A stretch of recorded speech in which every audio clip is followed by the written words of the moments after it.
All right, I'll give about 30 seconds or so for everybody to just settle on in.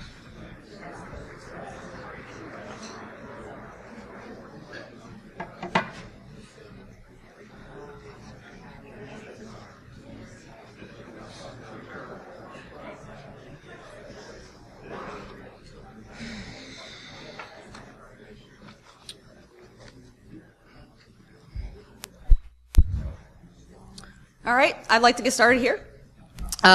You are in Getting Saucy with APFS. You see what I did there, right?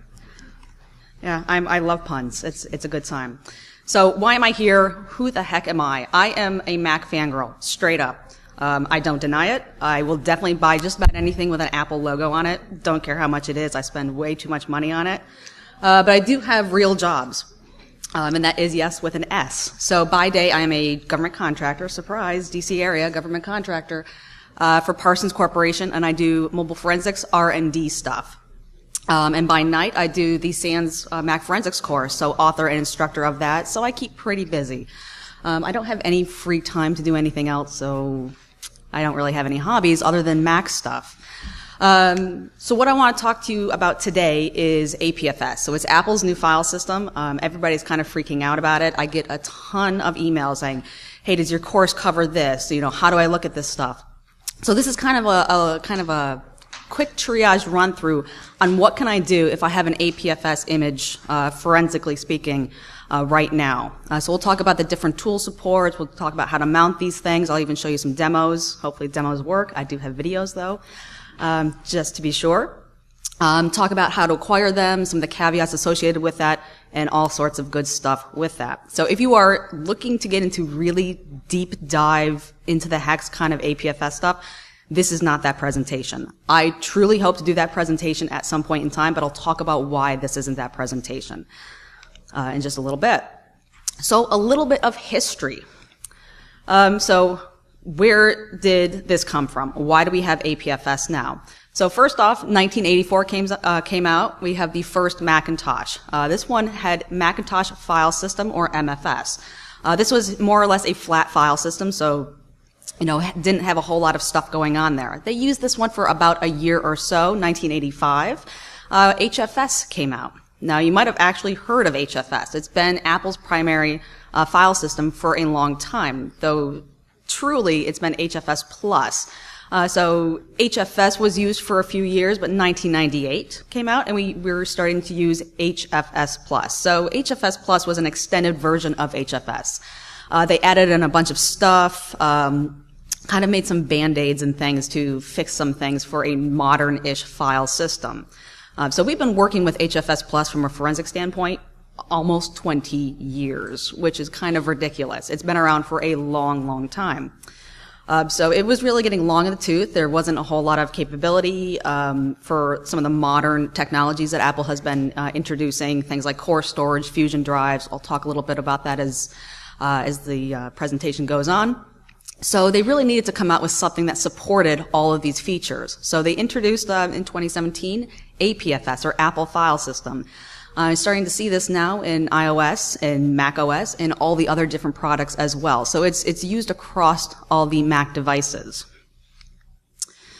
So as far as APFS came out, it was introduced in 2016 at WWDC. This is where I was like, oh my gosh, they're introducing a new file system. Oh, crap. Usually, from a forensic standpoint, you get these nice forensic suites that are out there. It will take some time to actually put in support for this. So they've had a heads up. I'm talking like the FTKs, the NCases, the Blacklights, the big forensic suites. We'll talk about who supports it now and who does not support it. But even just straight up HFS Plus, it's been around for 2 decades. They have trouble parsing a lot of the features in HFS Plus. So I'm like, oh great, a new file system. Awesome. Let's see how well they do that. Because granted, nobody likes Apple stuff. It's always the redheaded stepchild of the operating systems, from a forensic standpoint. Everybody always supports Windows-based stuff first. So Apple doesn't get a whole lot of good capability when it comes to support from forensic suites. So they've had a little bit of heads up. So 2016, it was introduced, it was announced anyway. September 20th, 2016, there was some experimental support. So people started digging into this stuff. There were few command line utilities out there to create different APFS images and disk images and formatting and things like that, but it wasn't truly supported as an operating system-based feature. So March 27, 2017 came out. And this is when all your iOS devices upgraded to APFS. This was actually pretty amazing. I was waiting for like the biggest, I'm trying to use a polite word here. Yes, let's use dumpster fire. I was waiting for something to just get destroyed. But it was actually pretty transparent. Most people didn't even realize that there was a completely new operating system or file system on their systems when they were upgrading the operating systems on their iOS devices, their iPhones, iPads, their watches, their TVs. It was really transparent. So I got to give it up for Apple for that one. They did a very, very good job in doing that. A little bit later, they introduced it on macOS 10.13, so High Sierra came out. That one was maybe less transparent for some folks. There is a few issues there. Some people were complaining about losing data and things like that. But my own personal experience, I didn't have a problem with it. It was actually pretty good. So now that wasn't all devices, so I'll talk about some of the caveats with that upgrade in just a bit. So a quick gist for APFS. Why did this thing exist? They wanted one operating system for all Apple devices. So as of right now, it is on everything with an Apple logo. Your watches, your phones, your iPads, your Mac systems, if it's been upgraded to the versions here. So 10.3 on iOS, 10.13 on macOS, with a few caveats. 10.12, you might see some APFS stuff, but it was not fully supported. So you probably wouldn't see a whole lot of OS-based images with APFS, since it did come out in macOS 10.13. Now, Fusion drives and hard disk drives, this is where those caveats exist. These were not automatically upgraded to APFS transparently from a user upgrade standpoint. So Fusion drives, don't expect to see those with APFS. Currently, they're only supported right now with HFS. So I do think Apple will in the future support Fusion drives being transferred over to the new file system, but it's not the default as of yet. It's also hard disk drives, so the big spinning drives. So if you have an older Mac with no flash-based hard drive in there, you might see that that is HFS, unless the user specifically went in and converted it. So it's not automatic through the upgrade. Somebody has to actually go in and do that. So a few caveats there. 64-bit file system. So HFS is 32-bit. So what does that mean? We get more inodes. We'll show you a couple things in the file system, but you get basically a bajillion inodes. So a lot of support there. A few other things. It is optimized for flash and SSD drives. So most of the new modern Macs are coming out with flash-based systems, even on the iOS devices as well. It's all flash-based.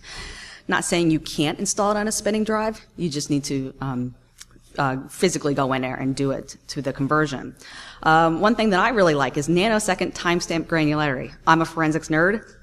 The more granular a timestamp is, the better off you are when you're putting together your timeline. So I'm actually pretty excited about that one. I know it sounds kind of stupid, but it's a forensics thing. What can I say there? Love me some timestamps. So a little bit about acquisition of these devices. This can be a little bit tricky. Mac and iOS acquisition are already tricky as it is, but I will go into some of the caveats in here. So first off, talk a little bit about iOS acquisition. This is going to assume that you have physical or jailbroken access to the device. Otherwise, you're doing your Cellbrite dumps, your XRY dumps, your iTunes backups. It doesn't care about the file system. It truly has no knowledge about that when you're doing those logical acquisition pulls. So if you have a jailbroken access, you get in there through SSH, through whatever means you might have. You look at the etc/fs tab file. This is going to show you what's mounted and where. So I have an example of the one up there. Unfortunately, the color is a little bit darker for this particular screen. But we have two partitions that I've highlighted, /dev disk 0 s1 s1 and dev disk 0 s1 s2. First one is the system partition. It holds the operating system, the iOS operating system on there. The second one is mounted on private var. This is the user data partition. So forensically, you're probably going to be more or less interested in /private/var unless you're going into the system partition to maybe check if there's malware, if it's been compromised, things like that. So I kind of have a method for acquisition that I'm calling a logical physical. It's kind of a mixture of the two forensic acquisitions. Due to data protection and encryption on iOS devices, getting a full bit-by-bit DD image of the drive is not going to do you any good. It's all going to be encrypted.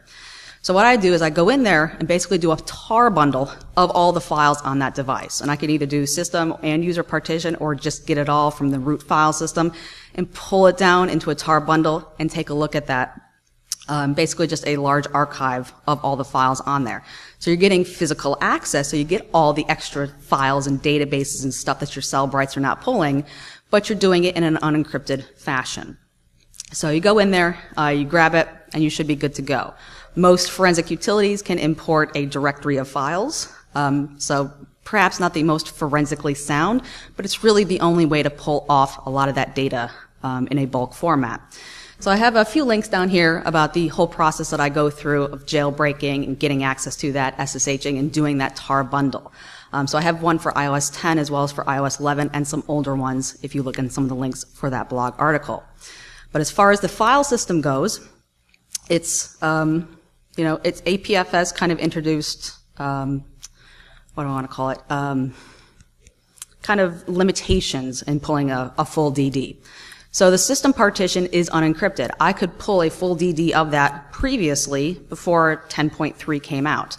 If I tried to do that now, I kind of have some examples in the other screenshot there, I'm going to get a operation not permitted error. So they're locking that down.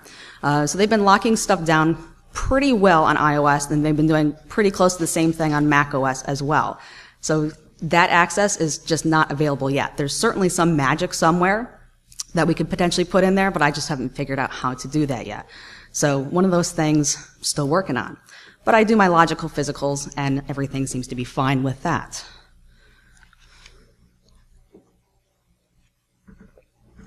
So now as far as Mac acquisition goes, this one can be a little bit tricky. We have a lot of different things that could be an issue. Is the system live and up and running? Is there encryption at play? So I'm kind of going to go through some of the features here of what could be some of the issues. First thing, if you're doing straight up access with DD, DCFL DD, DC3 DD, you're going to need to turn off SIP, or System Integrity Protection. These utilities, they want to access the drives, the /dev devices, but it's not going to allow that. So Apple has locked it down. Apple has locked a lot of stuff down with SIP. So you're going to want to turn that off in order to get access to the drives. It's actually pretty easy to do. If you reboot, go into recovery mode, do the CSR util disable. You can always enable it later on. So forensically speaking, you want to leave the machine in the state that it was presented to you as. And you can do that just fine if you need access to the drive. This becomes an issue because if there's encryption and you don't have the password, so if it's using file vault encryption, this is not going to be your best bet. You don't want to reboot the device because then you're not going to get access to it no matter what. So you might end up having to just do a logical acquisition at that point. So it does use file vault encryption. It is a different version of file vault encryption, but as far as the user is concerned, it appears to be the same thing. I'll talk about the tool support for file vault encryption in just a little bit. BlackBag, Summary Recon. These are the only two tools right now that I'm aware of, the commercial tools, that will go in there and be able to image these devices without having to turn off SIP. I don't know what magic they're doing, but they somehow have access to do that. So if you're doing a lot of these, you might want to, invest some money into some of these tools so you don't have to go in there and turn off SIP. So if you're doing it free, if you don't have a whole lot of, money at your disposal, you kind of have to hack it together to get that acquisition. Now, generally speaking, which drive do I want to acquire? that is always an issue. I'm going to show a couple of examples later on, but the physical disk, so /dev/disk0 for the most part. You would want to acquire this one because most tools are going to be able to read that, assuming that the tools will parse APFS. Some do, some don't.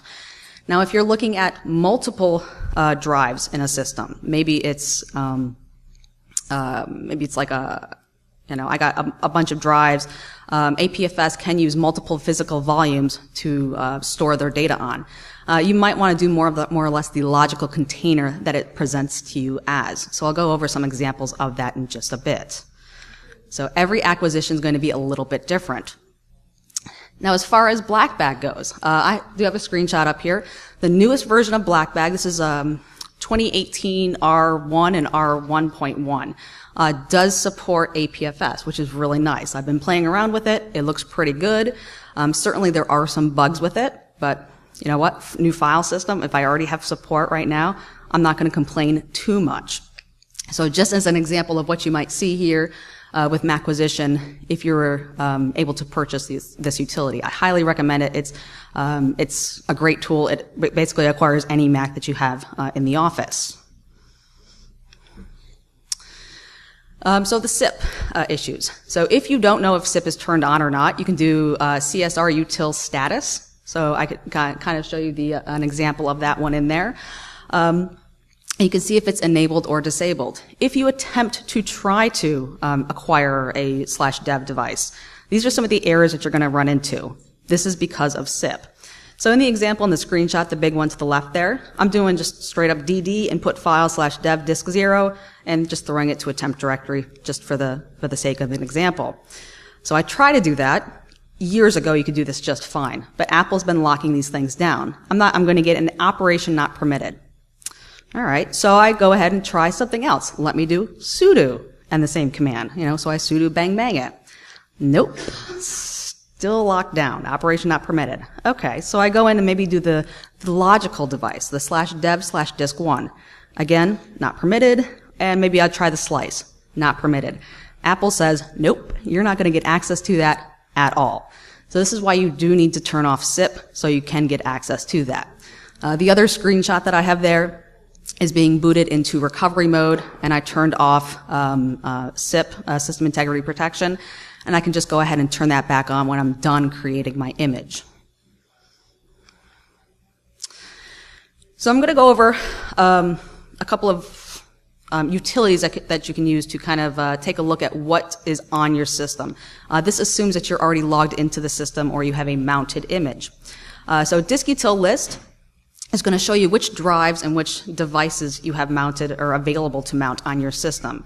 So by default, most Mac systems, the physical disk is going to be on /dev/disk0. This is going to be one of those things that's straight out of the box. And then you have that that synthesized disk. So that's the logical version of the APFS partition. So I'm going to go through this a little bit more detail in the demo, but just kind of getting a good feel for what you're going to be seeing here. This is a default version of APFS, straight up, nothing fancy, no multiple hard drives. It literally is just the laptop sitting in front of me here. So we're already looking for 2 disk devices in here. It also uses GPT, so Apple has been using GPT for a very long time now. If you want to see the partition table, if you're used to looking at your own on HFS Plus, it might look a little bit different, so we don't have that recovery drive anymore. And the GPT GUID, the volume type GUID, is that other one, that 7C34. So just be aware of those. I've listed them in there. The first one is the EFI partition. That's pretty standard. You see that on HFS as well as APFS. So you're really looking at that second one.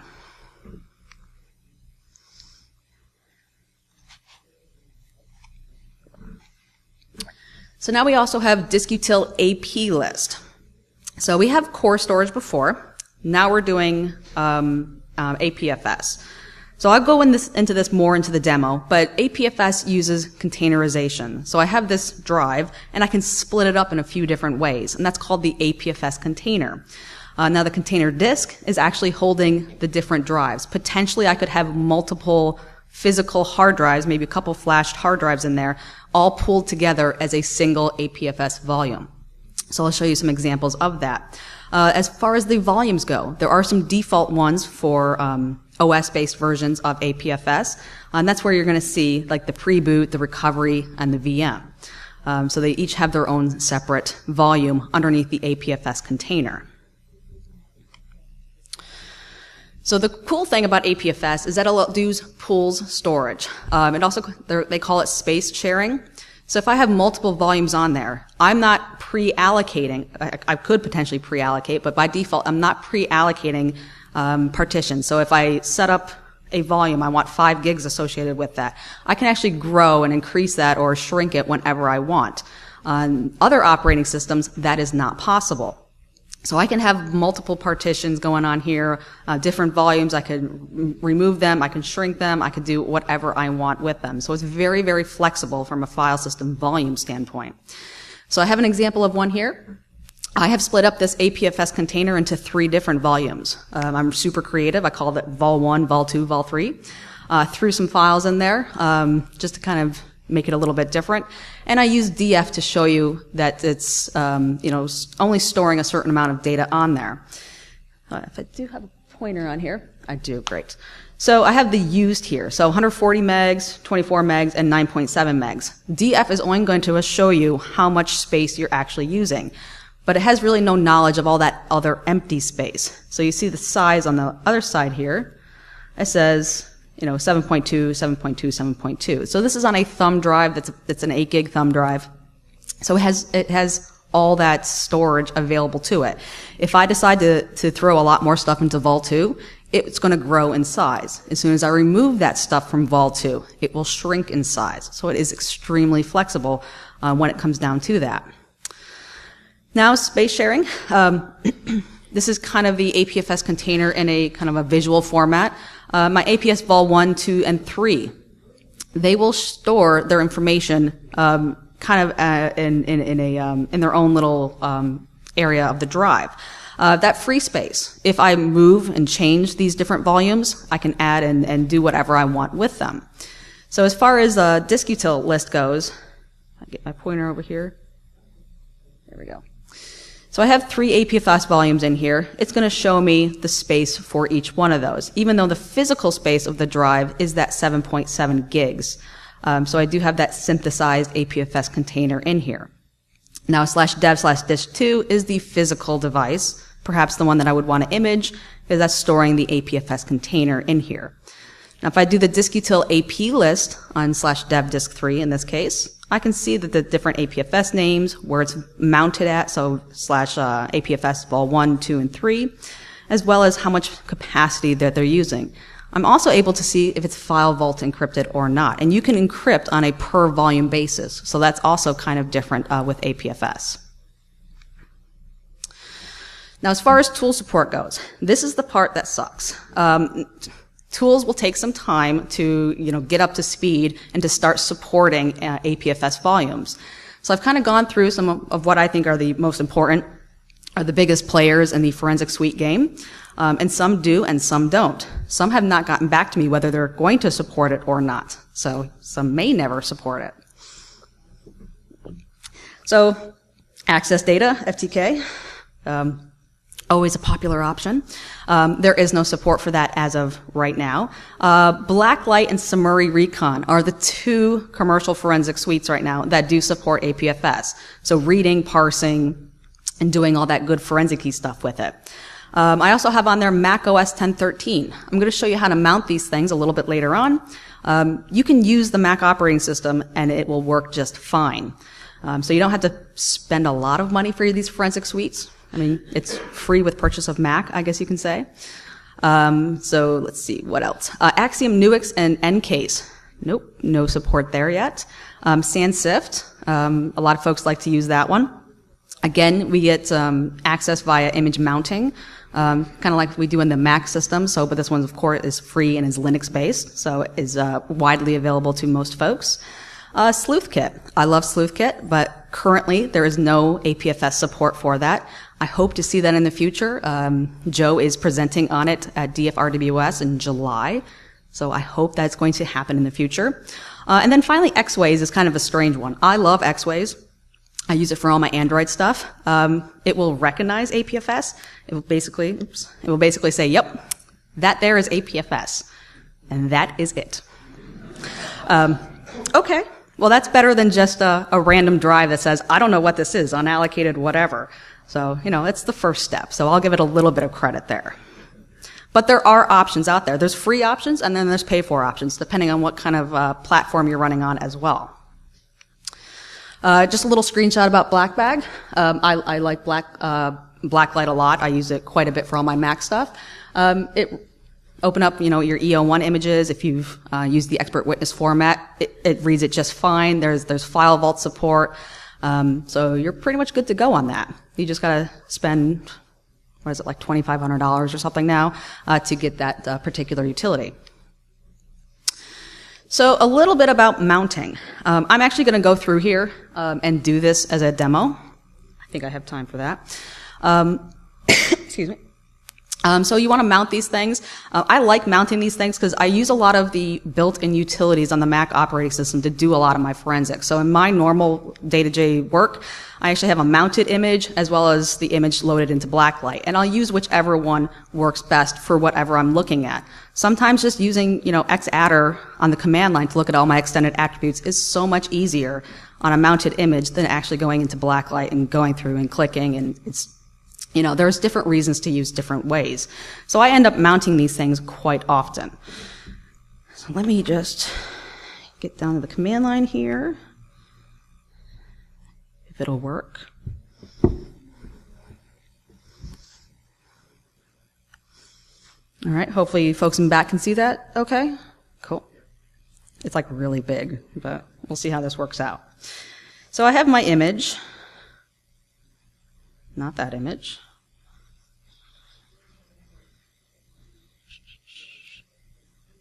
There we go.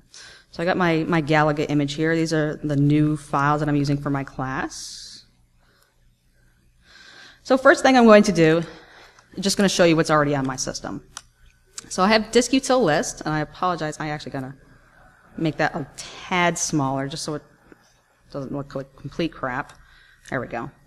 So my internal drive is dev/disk0. It says internal.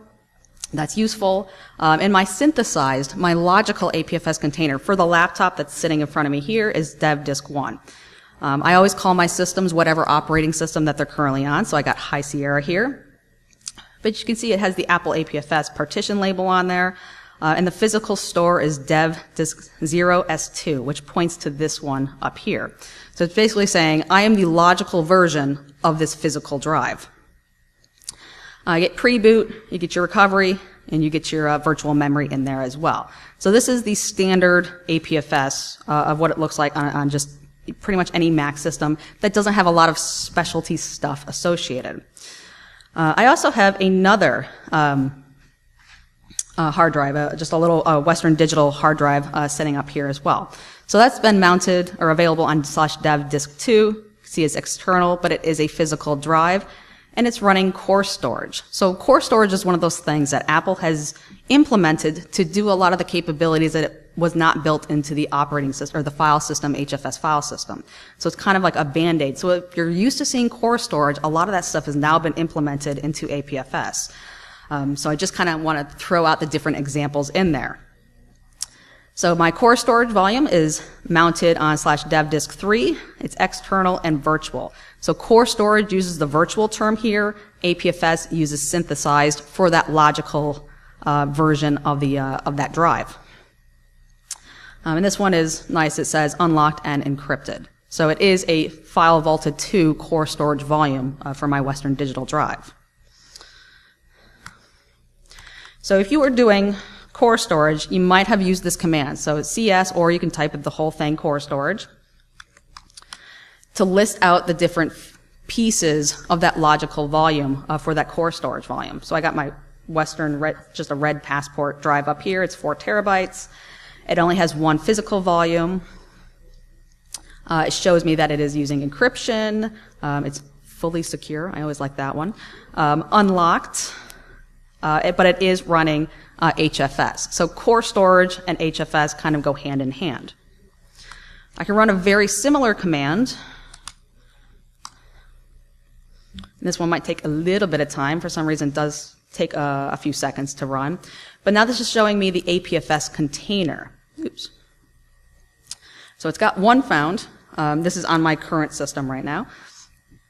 It shows me the size of the volume. So I have it's a 1 terabyte drive in my internal SSD.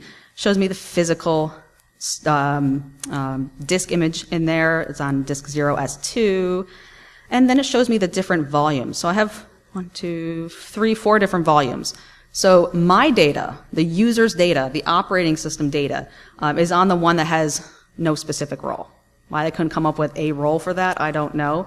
But that's the one that you're going to be looking at from a forensic standpoint. It's mounted on slash, so the root of the volume, and it is unlocked. So it is using File Vault, and it is currently unlocked because I'm currently booted into the system.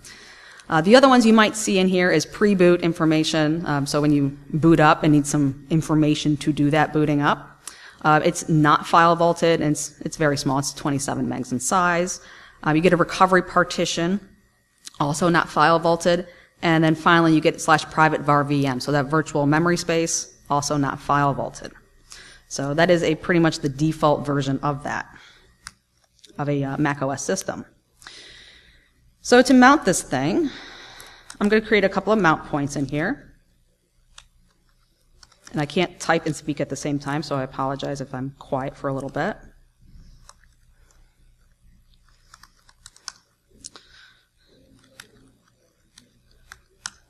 So it did ask for my password there. Whenever you're interacting with /volumes now, as of the last few versions, it's locking that down. You're going to need, privileged access to do this kind of stuff. But this is on your analysis system. You probably will have, the password for that, I should hope.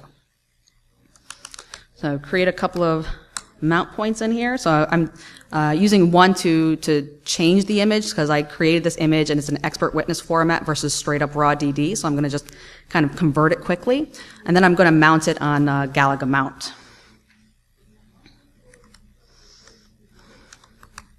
So I'm using the tool Xmount here to do this. It's free. It's available for a lot of different platforms, which makes it very accessible. I'm using --in saying this is the type of image that I'm currently working with, and that's EWF expert witness format. I'm just going to drag and drop. Oops. Versus typing it all in.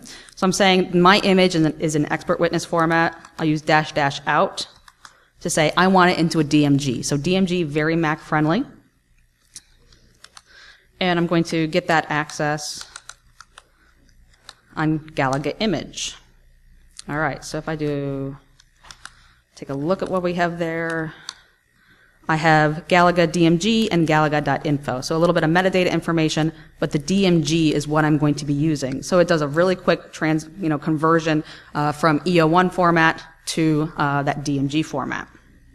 So pretty easy to do that. Now, sorry, I can't type and talk at the same time.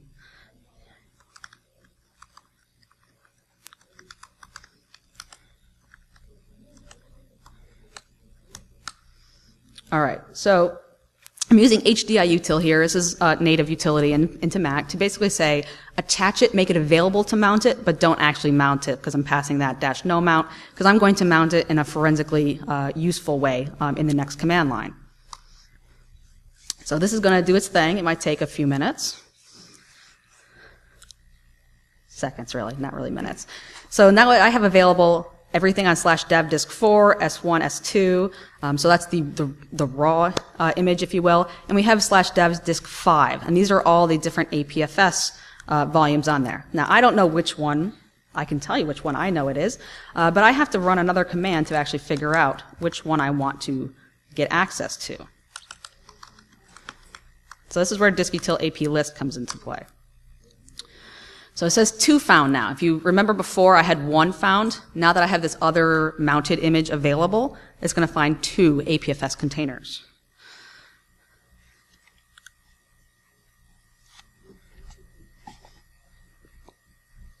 All right, so disk 1, this is my internal system. This is not the one that I'm looking for. Disk 5, however, is my mounted system, so the one that I want to take a look at. Disk 4S2 in here. Let's see. So I have APFS volume role, no specific role. The volume name is called Galaga. This is this particular user's Macintosh HD, if you will. Then pre-boot, recovery, and VM. The one that I want to look at, the one that has the user data, is this Galaga, this one on /dev disk, dev disk 5 S1. So I'm going to use that in my next command. So I'm using mount APFS here. If you did this before, there's a mount HFS, very similar in structure. Using a few options. You know, everybody's got their favorite mounting options. I'm using read-only, no owners, and no exec. So don't execute anything. If you're doing a lot of compromised malware type of stuff, probably a good one to put in there. And no owners will change. It'll remove some of the ownership issues so you can actually get access to some of these files. Again, everybody's got their favorites. So /dev disk 5, and I want to put it up on Galaga mount. All right, let's take a look at what we have there.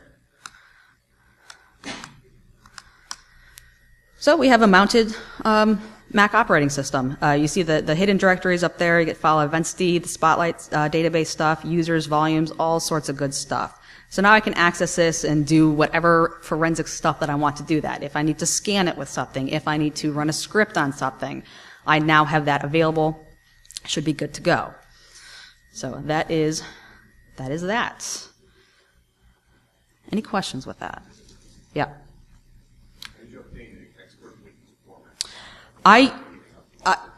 Say that again? Oh, so I created the expert witness format with FTK command line imager. So FTK, I give it a lot of crap, but their command line imager for Mac and stuff is actually pretty good. So I have a nice compressed EO1 file format from one of my images. So FTK imager. How do you keep your local machine Spotlight to start the index, or do you want to do that? I actually do a lot of analysis using Spotlight, so I do want it to go do its thing. I use the Snapshot Utilities to actually query the Spotlight database that's already been indexed. Why use somebody else's indexing when Apple has already done that for me? So I got the video there, don't need that. So a few other things. Windows and Linux mounting options. It's not just for Macs. You could do it in Windows. You got the Paragon software drivers. Some are free, some are not. There's the open source one for Linux systems. So it's APFS Fuse. I do have another demo video for that. I don't think I will have time to show it to you, but maybe at the end. But tutorials that are out there. I list a couple of different tutorials from Mari DeGrazia. She's written up some really great walkthroughs on how to mount APF images on Windows as well as the Sans Sift. Makes it pretty easy. Honestly, I can't complain there. I mean, I do everything on a Mac, but I know not everybody in the forensics world does everything on a Mac. I know I'm the weird one in that case. So don't have time for that one just yet. I may go back to it. I do want to talk a little bit about some of the features from a forensic standpoint for APFS. So we have a thing called clones. This is where it's basically creating instant copies of data. So you copy this one. I have a copy of WhatsApp up in the screenshot up there. Just because I'm copying this 72.1 meg file, it doesn't mean it's not going to take a long time. It's pretty much instant. But it's also not taking up double the space because I have that cloned.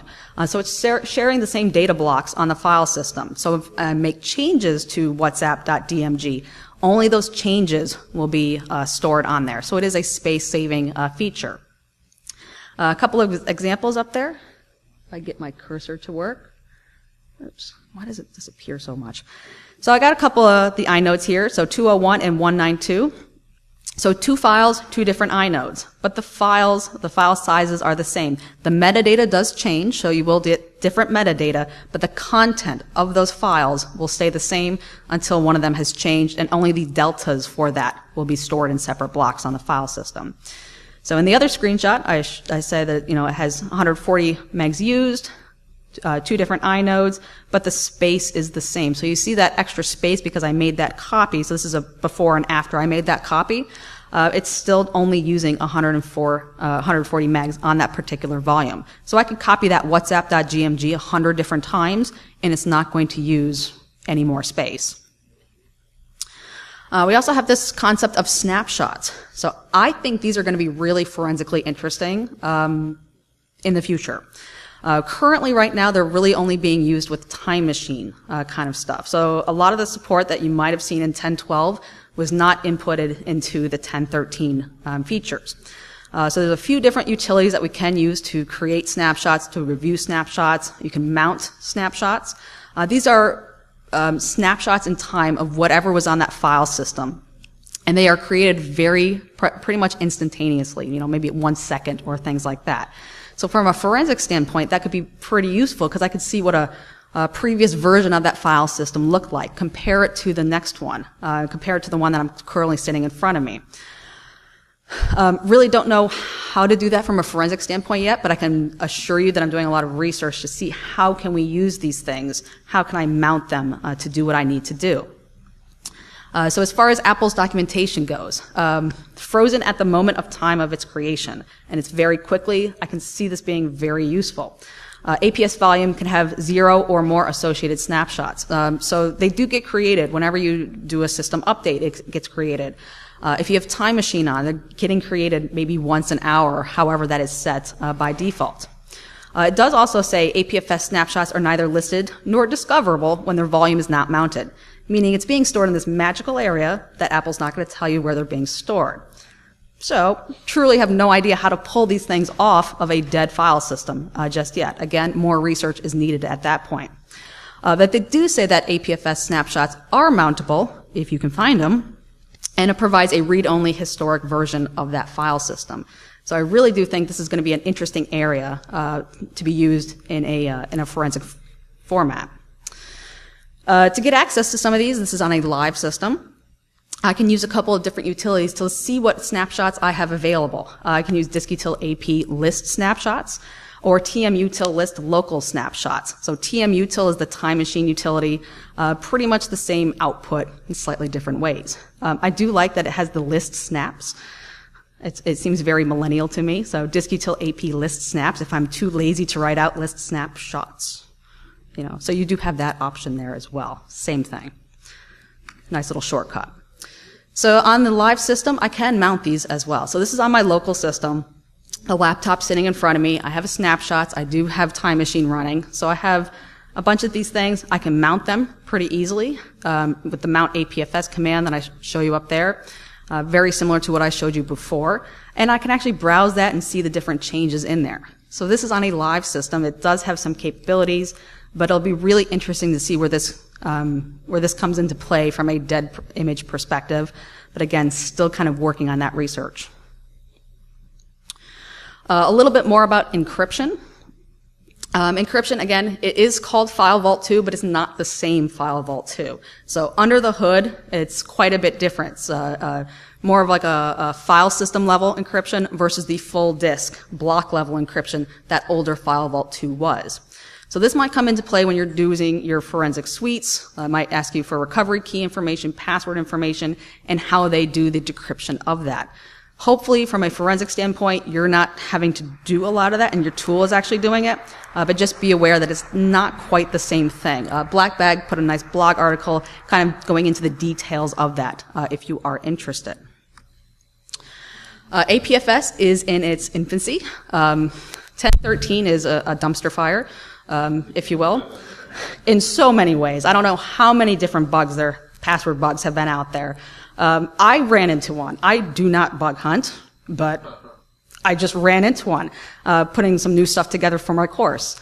You create APFS images using disk utility. You reformat your external drives or your thumb drives into APFS containers. And it will just go ahead and nicely put the password in plain text in not just one log file, in multiple log files. They have fixed this in 10.13.4. But yeah, that wasn't, it's such a dumpster fire. But if you are looking for passwords, and I like passwords from a forensic standpoint because that saves me a lot of work brute forcing things, So just go ahead and take a look at the unified files as well as the install log and see if you can take those out for some of those external drives that you're wondering, how do I get into this thing? So I have a few blog articles on that one. Always good stuff. A few other features, crash protection, no journaling. There is no journal in APFS. That's kind of different from a file system point of view. But we still have the file system event store database. And if you talk to me, I freaking love that database. It stores so much great forensic information, and it's way better than the journal. So fortunately, that is still saved in APFS. Atomic safe save. Either the file changed or it did not. So you're not going to have that partial thing going on there. And sparse files. So very similar to shared space. It's only going to allocate what it needs at that particular time. So it's not going to just allocate 4 gigs when you don't need 4 gigs for a particular file. So it should help on space saving. So the future of APFS forensics. So Techno 1150, the infamous Techno 1150. This is the Bible of HFS/HFS Plus file system spec. HFS first came out in 98. This was published in 99. I'm waiting for APFS version of this. I don't have a whole lot of hope. Now this one was only last updated in 2004, so what, 14 years ago? There's all these areas that are reserved for future use in this spec. Guess what's being used in current HFS Plus implementations? All that crap. But they do not go and document it. So this is one of the things I really hate with Apple. They are really kind of crap on a lot of their documentation, including stuff that they've been using for 2 decades. So I give them a lot of crap for that. As far as the same file system spec for APFS, Apple says on their file system guide they plan to document and publish the APS volume format, but they have yet to do so. This is where forensics can be really difficult. So most of the forensic implementations of this, have been done by reverse engineering the file system. Reverse engineering file systems is not an easy thing. I give you a few different links down there. Read some of these papers. Look at the structures. This is not a simple file system to parse. And one of the problems is that I think Apple keeps updating and changing it, which is probably why they haven't documented to begin with. So just be aware, if your tools don't work right or they have a few bugs, it's because they just haven't published documentation yet. So cut them a little bit of slack. Reverse engineering file systems, not the easiest thing to do. A few other links, I know you probably can't see them, but when I publish the slides, hopefully you'll be able to click through those. Different blog articles associated with it, how to mount these things, the different drivers needed for Windows and Linux. All sorts of good stuff in there, including some of the Apple documentation, which, again, lacking in kind of crap. So that's it for me. You can find the presentation on my website. It's macforensics.com. Soon-ish. I am presenting this at BSides NOLA, so I'm going to wait to publish until a couple weeks from now. But if you need a copy of the presentation like today, that's fine. You can hit me up on Twitter. I'm on Twitter way too much. Or you can, email me, and I will send you the presentation. I can also send you the demo videos as well. So if you like Mac stuff and you want to take a class, come find me. I bounce between a lot of different places. New APFS stuff should be introduced in the Austin class, but possibly also the Vegas class. Kind of iffy right now. I got a lot of work to do to push that out. So at this point, any questions? Crickets, yes. How much does APFS inherit from HFS and HFS Plus? From reading the paper, so the question was, how much does APFS take from the HFS from a file system review? It looks like they do take quite a bit. So there's still B trees. A lot of the same structures still look like they exist. This is from one of the papers that I put a link up there too. But it's quite a bit more complicated than HFS. So there's a lot of other stuff going on there. It's going to take some time to kind of piecemeal that together and actually figure out what's going on.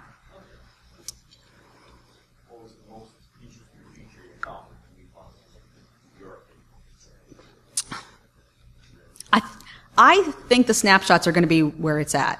Now, granted, I've not done as much research as I'd like because it's not an easy thing to do, but I think that's going to be my favorite thing of that new file system from a forensic standpoint. Are they close to ZFS snapshots in terms of? I have no idea. I stick to my Mac file systems. I don't have time. I don't even remember how to do NTFS anymore, to be honest with you. I stay away from Windows stuff as much as I possibly can. All right, well, if you have any questions, hit me up later. But I think it's time for me to get off the stage and everybody to get to go to lunch.